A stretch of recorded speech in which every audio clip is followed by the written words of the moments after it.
Broncos guru. This guy had a tire issue on his yacht trailer. Stuck this in, forgot about the plug.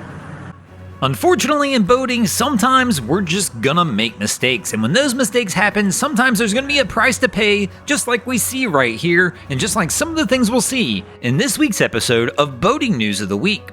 Our first story to make the boating news this week is going to take us over to Hungary, where this was the scene just a little over a week ago when a police vessel was cruising down the Tisza River and all of a sudden wound up colliding with a ferry line on one of the river crossing, causing the vessel to flip over backwards and wind up eventually capsizing. There was one officer on board the vessel at the time of the incident. Fortunately, he was able to get out of the boat and swim to shore under his own power. The ferry system we see in use here uses a cable that lies along the bottom of the riverbed and gets pulled taut by the ferry operator as he's about to cross the river. It's believed at this time that the officer either just somehow missed the fact that the ferry operator was beginning to do his crossing of the river, or maybe even possibly missed the signs that he was approaching the ferry crossing. Fortunately, in this situation, the officer does make it out without any injuries, but as you can tell here, the vessel definitely suffered some damage as it did its own backflip in the water, but crews were able to use some cranes and wound up pulling this vessel back off the bottom of the riverbed.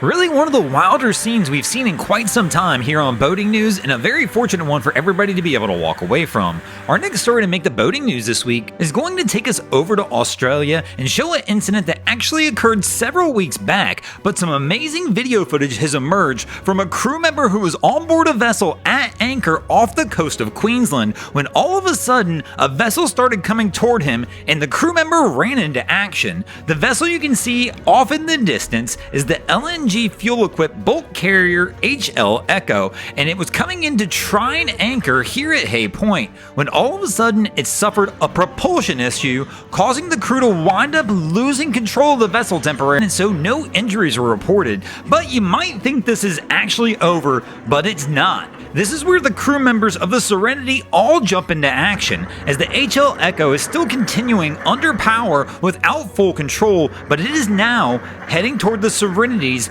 anchor system. And this crew is doing everything they can to try and get the anchor up, but things don't happen fast enough, and as we'll see as the images move on here, the HL Echo has actually wound up picking up the Serenity's anchor, and you can see the line out of the water at this time. They do eventually get this all disconnected to where it can finally break free, and as we mentioned, no injuries are reported, but an investigation is underway to determine the true cause of the incident. Our next story to make the boating news this week is going to take us over to California, where this was the scene a little over a week ago when a 66-year-old man reportedly fell off a sailing vessel that had lost propulsion without a life jacket on. Fortunately, in this situation, the Coast Guard was quickly called in and a Good Samaritan vessel happened to be in the area. But let's listen to the Coast Guard call as the crews go in to try and save him.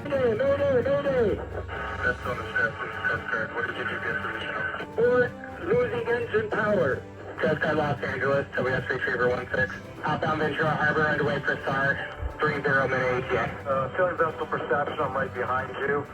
We just picked up a passenger in the water. Good going, guys. Sector Lay, WS Retriever Channel 16. Retriever, sector, good. Sector Lay, the victim is alert, conscious breathing, AO 10-4, declining medical. Retriever, sector, roger, copy. The man on board is alert, conscious, and breathing, and declining medical. Does he breathe? Is he alive? Yes, he's alive, sir. He was talking to me. Thank you.